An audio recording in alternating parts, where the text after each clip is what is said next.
I always find it interesting, this juxtaposition of something natural with something man-made or human-made, something kind of artificial in a way, but that exists in harmony with that natural environment. There's all kinds of magic that happens once you have actual shadows, the sculpture standing on actual soil and bugs and creatures crawling on it. Large-scale images that are not rectangular shapes like paintings, they affect people in a certain way. They look a little bit like props in a movie set. Certain specific imagery triggers people, stops them in their track for a few seconds.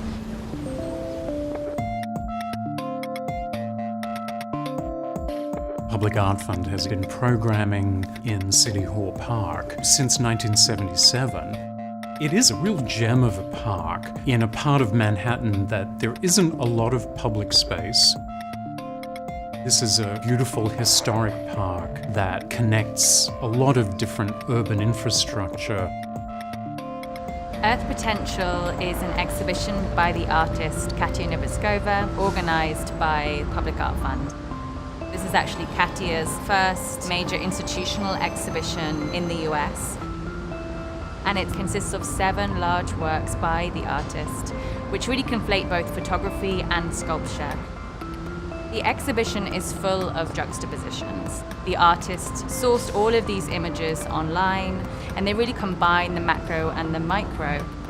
You have the Earth, you have Venus, all juxtaposed with organisms which vary from the cuttlefish to the earthworm, even to the bacteria E. coli.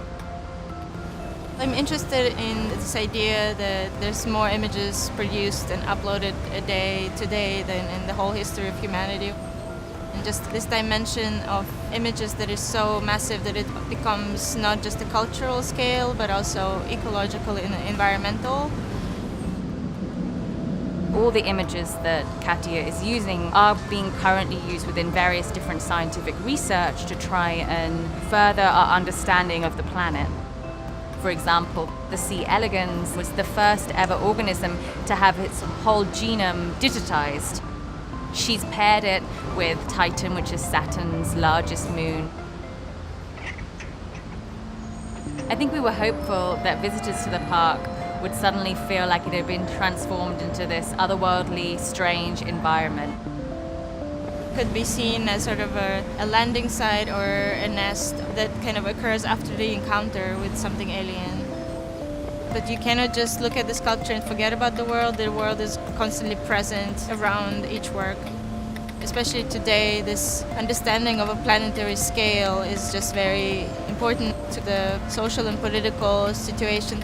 You don't see any borders from this perspective. You can't deny it's all connected. You can't deny it's so beautiful. The exhibition as a whole is really about Earth as a resource. The Earth is a resource. Its potential is very complex, it's very layered. We're still unearthing that and still discovering what that can be. And hopefully we will be able to preserve that potential for future generations to come.